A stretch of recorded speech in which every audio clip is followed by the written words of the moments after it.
I don't get it yet. I can't do it yet. I can't solve it yet. Yet is a very small but powerful word because it can change the way we look at problems. Instead of seeing limitations, barriers, and obstacles, we can see opportunities instead. Opportunities for learning, opportunities for growth, opportunities for creative thinking and problem solving. And it also acknowledges that there's going to be an investment on our behalf. An investment maybe of time, of energy, persistence, but it's also what fuels innovation. It drives us forward. And this is something that Cisco is very familiar with as we've been leaders in innovation for decades. For example, let's briefly recap some of the key areas where we've done some innovations. I've actually been with Cisco now this is my 25th year. When I started Cisco, we had a very different logo. And does anyone remember what our original mission statement was? It was to change the way that we live, work, play, and learn. How did we do on that? If we just do a brief recap of some of the innovations we pioneered, and not just in isolation, but with other technology leaders, but powered by Cisco networking, security, or collaboration technologies, we've seen that we've done exactly what we set out to do. Let's take just a few examples. For instance, if we look at the way that we live, one aspect of the way we live is how we navigate our place in the world. If we would come to an unfamiliar city 25 years ago and you want to get around, you'd need to map. You'd have to obtain a map, orient the map, find your place on the map, find your destination, plot a course, and track your course to your destination. Do we do any of that anymore? No. GPS technology is so ubiquitous, we don't even give it a second thought. But beyond just GPS technology, in conjunction with high-speed wireless technology, road-to-vehicle technology, vehicle-to-vehicle wireless communications, we're actually realizing a long-held sci-fi vision of self-driving cars. It's becoming a reality, and it's powered by Cisco technologies like we're talking about, these wireless ones. How about changing the way that we work? I remember when I first started Cisco, if you wanted to have connectivity, you wanted to be connected to the network during a meeting, you got to the meeting room on time and you grabbed an Ethernet dongle and you plugged it into your laptop. And if you were late to the meeting, they ran out of dongles early, and that was kind of an incentive to get there on time. We don't even think about that anymore, right? Wireless is so ubiquitous. But not just wireless technology, but technologies like hyperlocation, sensor technologies have changed the way we work. Just one aspect of that is all the advances made in robotics and automation. We can use these robots to perform high-precision tasks, dangerous tasks, or even menial tasks like vacuuming our floors at home. What about the way we learn? This is a bit exaggerated, but it's a fair representation of what I remember school to be like. A university, particularly, is carrying around a lot of books, backbreaking, in your backpack. And then sometimes you would receive assignments that would require you to access specific books in the library, and then everybody made a beeline to get those books before they were all signed out. Well, we have access to the world's libraries anytime, anywhere on our devices. We don't ever give that a second thought. We've transformed that aspect of the education. Or think about the transformation in our education that just happened a few years ago, globally, in response to this unprecedented pandemic, where all around the world we had to move from an in-person classroom experience to a virtual classroom experience, and this was accomplished typically in a matter of weeks. This required massive changes in network volumes and traffic patterns, massive increases in loads on the infrastructure for collaboration, and yet all of these technologies came to play to enable this global, rapid, immense transformation in the educational experience. Or what about how we used to play? I remember playing games like Mario Kart and Gran Turismo at the time I started.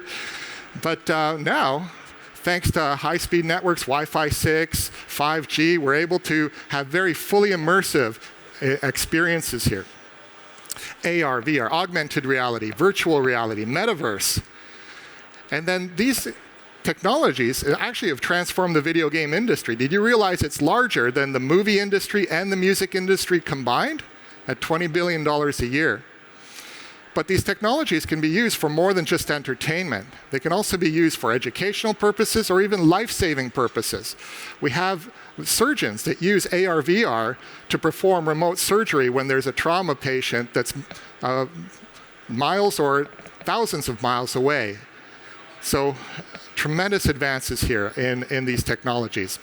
What I'd like to do today is to introduce you to the part of Cisco that's responsible and chartered with driving the next generation of innovation for Cisco. And this is Cisco's Emerging Technologies and Incubation Group, the R&D arm of Cisco. And we're using a very different approach than traditionally for innovation. Where traditionally we love technology, we often would have a technology-first approach, saying, oh, what can we solve with this technology, and what can we do with this technology? We want to pivot and use a venture-based approach. And this is what we're applying now to say, start with the big business problems that our customers are challenged with. And then find the right technologies to address those problems. So for instance, getting to know what are the problems that are keeping our customers up at night. Well, you might say, well, there's a lot of those. Well, we could filter further by saying, what kind of business problems are you tasked with that, if they're solved, could lead to somebody being promoted? Or if these remain unsolved, could lead to somebody losing their jobs. Those are the big business problems, the ones that will really drive impact and value to our customers. That's the one kind of problems we really want to run after. And there's a lot of problems, there's a lot of challenges, and this is why there's also a lot of technology opportunities out there. And now this presents a new challenge because you can't run after everything. You have to be selective. And it's like, what are the problems that our customers are facing that we also have unique capabilities and skill sets and are well positioned to bring something to the table that nobody else can? And so in order to identify those type of opportunities, we've adopted a framework that we call degrees of innovation that say, okay, look, we can make our existing products better. This is a first degree of innovation, but really, the business units are best suited to doing this. They know their products, they know their portfolios, they know their customers, they drive the roadmap. They're best positioned to do this type of innovation. Where we focus on are driving technologies into new markets, whether these are adjacent markets where we don't yet play, but we play in something connected to it, or entirely new markets for Cisco, or maybe even markets that have yet to emerge because the technologies have not reached sufficient levels of maturity. So in my brief time today, I want to show two aspects of innovation that we're doing. One near term, which we've already fully incubated some solutions and are available for you, our customers, to start using and consume. And I'll show you where, I'll demonstrate them and also show you where you can download them for free. And then also, I'd like to talk about some innovation that's farther out and why we're in the space, for instance, of quantum computing, cryptography, and networking. Okay, sound good? So let's start with modernizing the application, the focus area where we have near-term, fully incubated solutions. So according to IDC, 750 new million apps in the 4-year period leading up to 2025. Think about what that means. That's about one new app for every 10 people on the planet within 4 years. That's a phenomenal rate of application development. How is that even possible? Well, to understand this, we have to go a little bit back in time. What's really caused this shift and that rapid rate, that exponential increase in how quickly applications can be developed? Traditionally, applications were written in what we term now as monolithic code, where every part of the application was part of a single huge executable. Single tier, single function, every component to support the service was written into that executable as subroutines. And it wasn't very modular. It was very like if you wanted to change one subroutine and then have that reflected in the app, you'd have to get a whole new version of the entire monolithic application. And it was also very tightly coupled to either the virtual or physical hardware that it ran on. Now, with the advances in virtualization technologies, which further accelerated with containerization technologies, we could break apart this monolithic architecture and independently containerize these subroutines, and then have them modular and independent and autonomous, and allow them to be interconnected in a variety of ways, and they can be repurposed over and over again, and therefore allow for greater flexibility and speed in application development. Think about it this way. Basically, what this architecture has done for applications is what Lego has done for the world of toys. Prior to Lego, if you wanted a toy, you would go to a toy maker, and they'd build you a custom, single-purpose toy. Here's an example of a very ornate dollhouse, and this is actually here in Amsterdam, in the Rijksmuseum. Can you imagine the time, effort, expertise, and talent that went into producing this single-purpose toy? Tremendous. It's amazing to look at, but just think about that investment of time. And then, when the need arose for a new toy, you'd start the process all over again. Whereas about 90 years ago, a carpenter in rural Denmark decided, I'm not going to build toys, I'm just going to build blocks. Interchangeable blocks, modular blocks, and let the kids connect them and build whatever they want. If they want a dollhouse, build a dollhouse. When the need arises for another toy, build another toy, and another toy, and another toy. And then you can do this with great speed. And you don't have to have the same deep level of expertise as the toy makers who originally built those custom-purpose toys. Not only that, but it allows for tremendous scalability of these applications, because then these application components could be spun up when demand required them, and then also spun down when they no longer needed that demand. It allows for scalability and resiliency. You could have your application deployed many places, on-prem, in the cloud, a combination, globally distributed, whatever suits your business need. And to our original point, it allowed for the speed of application development. It made it very fast for application developers to develop new applications, reusing code, recombining logical elements in new and creative ways to meet ever-evolving business needs. But if we look at this architecture, let's take a second look at it. Coming from a Cisco Live audience, and maybe a networking background like myself, CCIE, 20 years, active, not retired, not emeritus. When I look at this, do you know what I see? Perhaps I see what many of you see. This is nothing but a network. You replace those microservices with routers or switches, it's a network. It's a new realm of networking that never existed before, inside the application, connecting these parts of the application together. And like any network, it requires secure connectivity, observability, policy, management, all of the things that we've been doing, and nobody does networking like Cisco, we've been doing for decades. And now we're bringing this expertise to this new world. So I'd like to introduce and demonstrate two new incubated solutions that are available for use in this space, the modernizing application space, that perform these functions that we're calling out. The first one I'd like to introduce is called Callisti. And it's important to recognize that within a Kubernetes application and infrastructure environment, the default networking policy is any-to-any in clear text. That is non-encrypted communication. So there's two ways that you can solve this. You can put the burden on the developers and say, you got to make sure that every microservice is encrypted, and you got to deal with all your certificate rotations and all of that stuff. But that's extra load on them. They don't want to be focused on that. They want to focus on the application logic and develop applications as quickly as possible. With Callisti, we said, no problem. We're going to handle the encryption for you by default.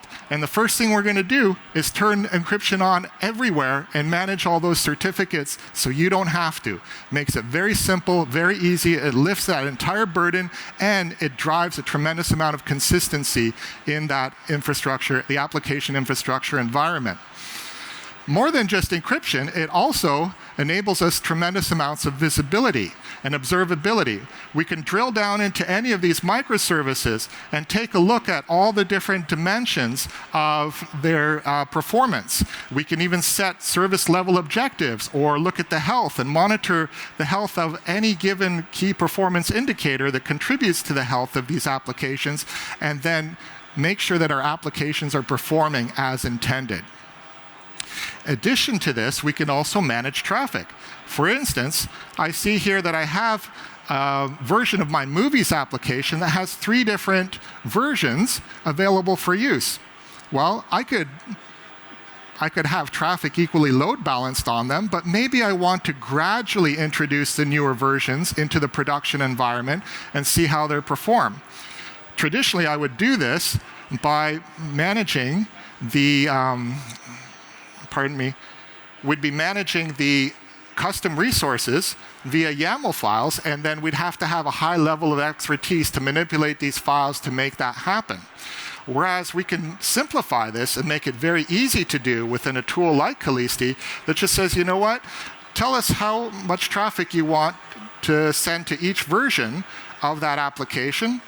And now you don't have to be a certified Kubernetes administrator to achieve that result. It can be done very, very quickly and easily. And then finally, one tremendously new powerful feature that we've added is that we offer all of these benefits not just to applications that are synchronous in nature, that is, have a request-reply traffic pattern, which is what these architectures are most suited to, but also to event-driven applications, streaming data applications like Apache Kafka. And 80% of the world's leading companies use Apache Kafka.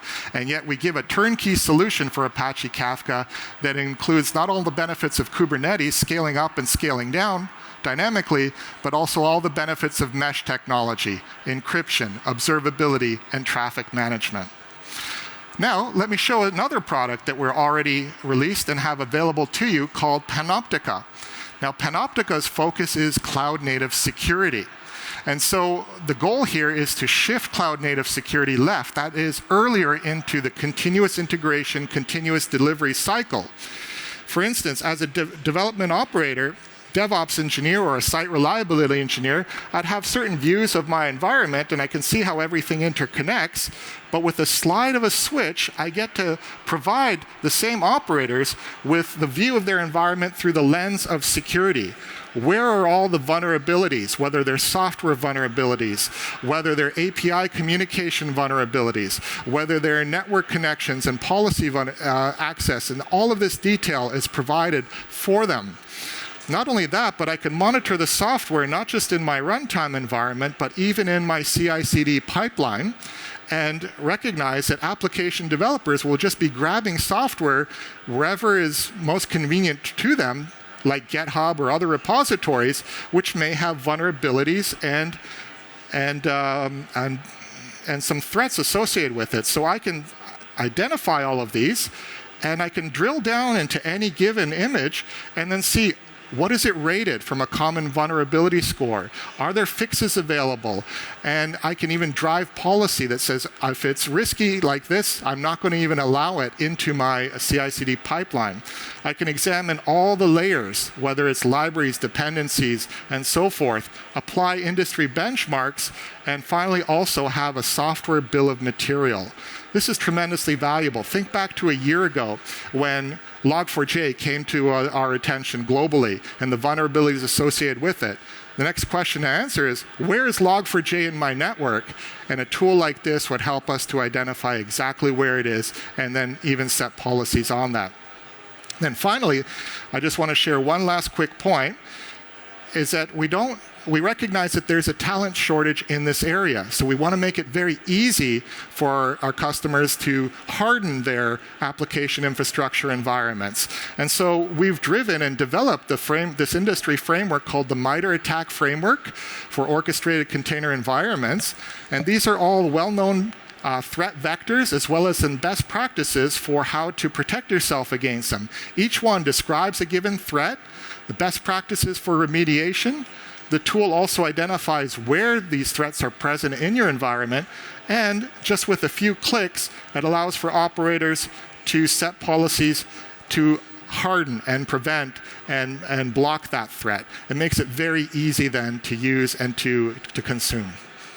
Okay, so we've talked now about a couple modern application solutions, Callisti and Panoptica. Let's shift gears entirely now and talk about innovation that's farther out, specifically in the field of quantum. So, what are we doing, and why are we even doing anything in this space? So, first of all, quantum computing, and it's going to buckle up, bear with me. It's a complex topic, but it's actually really cool. So it's exploiting behavior called quantum mechanics that doesn't follow the rules of classical physics. We'll talk about some of them. But to begin with, let's review how computers work today. For 70 years, computers have all been based on transistor technology. A transistor is a small electric circuit with semiconductors that can either hold an electric charge or report if there's no electric charge present. If there's electric charge, we call that a logical value of 1. If there's no electric charge, it's 0. And there are billions and billions of transistors in your electronic devices. For instance, Apple's latest M2 Pro chip has 40 billion transistors in it. Okay, so a tremendously powerful tool. But here's the thing to keep in mind. A transistor can only hold one state at a time. It's either a 1 or a 0. One or the other. That's very important because that's a key distinction between quantum computers. In quantum computers, we use qubits. Qubits actually leverage some of these subatomic particles, either electrons, and observe how they're spinning, or photons and observe how they're polarized, and then use these to represent bits, 1 or a 0. But here's the difference. The bits represented can be 1 and 0 at the same time. Is that easy to wrap your head around? It's not for me. Does that make sense? Probably not. And if it doesn't make sense to you, don't feel that you're alone. There's nobody that has the full explanation of this yet. Not even the Nobel-winning physical theorists are fully able to explain this behavior. But we don't have to fully understand a behavior to use it. For instance, think of light. We don't fully understand the nature of light. Is it a particle? Is it a wave? But we make practical use of light all the time. It's the same with quantum. So think about this. A qubit is kind of like a coin. A coin can have two states, heads and tails, right? But while you're flipping the coin, what was the state while the coin is being flipped and in the air? Is it heads? Is it tails? Does it even matter? Not really. What matters is the final state. When the operation is complete, one specific state is reported and only one, and that's the one that matters. So that's how quantum computers work at the very fundamental level. So what does that mean? That means that the operations can be performed at two values at the same time. This is a concept called quantum superposition. What that allows then is parallelism, fantastic amounts, exponential amounts of parallel processing. If you have one bit, you're actually performing computations on two values at the same time. You add another bit, 2 to the power of 2, now 4 values at the same time. You add another bit to the computer, you're now processing values, 8 values at a single time, simultaneously. Do you see how this becomes exponentially more efficient and more powerful and faster? So how does it compare to a regular computer? Well, currently the world's largest quantum computer has 127 qubits. How does that compare to its digital counterpart? That's how many values Incidentally, it processes simultaneously for every computation. So, let's compare it to a digital computer. It would be 158 million times faster than its digital supercomputer equivalent. So think about this. If you spun up a job on a traditional supercomputer during the golden age of Greece 2,500 years ago, and you let it run before Rome was even on the map, you'd see the rise of the Roman Empire, the fall of the Roman Empire, the Dark Ages, the Renaissance, all the way to our modern period, and now it completed. You could perform that same task on this quantum computer in 1 minute.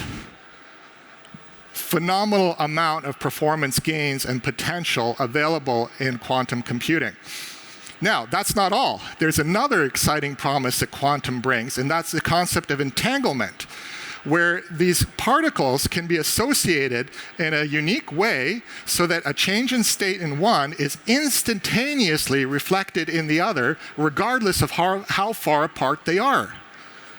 And they've already done labs. Like, for instance, this seems to break Einstein's rule. But remember, quantum mechanics doesn't follow the rule of classical physics. It breaks them all. Even Einstein called this kind of behavior spooky. And so even Bell Labs has already proven the transfer of information in such distances that would be 10,000 times slower via the use of light. So it's phenomenal to consider. You could actually transfer information any points in the universe, theoretically, using quantum instantaneously. On Earth, it doesn't really matter that much for terrestrial communications because you can send and receive signals with about 125 milliseconds of latency any points on the planet. But think about what's happening already with the exploration to, say, Mars. How long does it take to, and they're launching something even in the next couple of months, some orbital missions, and how long does it take to send and receive signals from Mars? Well, it depends on the orbits of the planets. Like if they're really close together, close being a relative word, it takes about 5 minutes. If they're extremely far apart, it takes 20 minutes. So you ask a question, you're waiting for an answer, it could take up to 40 minutes. With quantum, it'd be instantaneous. But not only this, a more down-to-earth use case, if you'll pardon the pun, is key exchange, crypto key exchange. You have no need of a third-party trusted intermediary to make a secure key exchange with quantum. And there's no media to transmit that for somebody to tap into, to eavesdrop, to do a man-in-the-middle interception. Additionally, another crypto benefit of quantum is that you can't clone anything that's encoded in a quantum state. So again, a great promise of security, but at the same time, quantum does present some very present and real challenges. Let's start with a couple technical ones. Decoherence. Quantum computers and particles require very specific states to be maintained. They're sensitive to temperature, they're sensitive to EMI, electromagnetic interference, they're sensitive to humidity, they're sensitive to vibration, so on and so forth. They are in massive cooled units that are shielded and guarded in so many ways. It's very difficult to maintain this. Not only that, we talked about entanglement. It's only available for a very, very brief period of time. Yes, quantum computers are fast and they can perform a lot of operations in even that tiny window of time, but that's a real limitation for making practical use of entanglement for communication and crypto and so forth. And then the biggest problem, the biggest industry-facing stressor that quantum is bringing to the table is Y2Q. Or it's like a repurposing of Y2K, for those of us who remember that. And it's the time that it takes for quantum technology to become commercially available and crack existing encryption today. Which begs the question, 97% of the world's traffic is encrypted. And the majority of that is encrypted by the advanced encryption standard 256-bit algorithm. It's very powerful, very popular. How many quantum bits do you need to break that code? You need 6,600. And you could break it in real time. Every single packet, as it comes in, you decrypt as it arrives. Okay, so how long before that becomes commercially viable? Well, if we take a look at IBM's roadmap and the progress they've made in their chipsets for qubits, we can see it's probably 3 to 5 years out. 3 to 5 years out, and all the current encryption that we're using today can become null and void. This is what's keeping nation states up at night, keeping companies up at night, and even individuals, what that means to personal privacy. So what is Cisco doing in this space? Why are we playing in this space and doing research and development? So first of all, the biggest problem to solve, cryptography. And we have deep and extended expertise in encryption. We've been doing virtual private networks and encryptions for many, many years, and we have a lot of expertise, and we're already developing algorithms that are quantum resistant. Not only this, but we see that quantum networking provides another opportunity for Cisco to bring its unique strengths to the table. We see that quantum computing is evolving very similar in a similar pattern to how mainframes evolved in the 1960s. You'd have a few of these machines very geographically distributed. And yet any one of these quantum computers, just like any one of the mainframes, would be more powerful if internetworked with its peers. So absolutely, the goal to internetwork these will also be manifest. And then the question comes, are you going to have two networks, one for traditional bits and one for qubits, or are you going to converge that? Cisco is a leader in network convergence. We did it for voice, video, streaming data, everything. And so we really can bring our strengths to the table and experience and thought leadership. And then finally, photonics. We talked about, all these quantum computers we talked about were based on electrons and observing the spin of electrons. And they're very sensitive to the environment. That's why they're in super cooled environments. That's why they're in shielded, et cetera, et cetera, et cetera. However, there's another way qubits could be represented, and that's in the polarization of photons. Horizontal polarization or vertical polarization. And photons are far less sensitive to the environment than these electrons. And we, Cisco, have deep photonic expertise, particularly in our optical business. So this is something we want to take a very close look at and see its viability. These are very far out thoughts and directions and areas to explore, but we're already starting that work, and we want to share this with our customers. Now, before I go further, I don't want to leave the misimpression that we're only doing research in two areas. Just because I had only enough time to talk about two areas, the modernizing of the app and quantum, I don't want to leave you with the impression that's the only areas we're doing research in. But a picture is worth 1,000 words, so I'd like to share a 1-minute video that shows the many and diverse areas that Cisco is doing research in.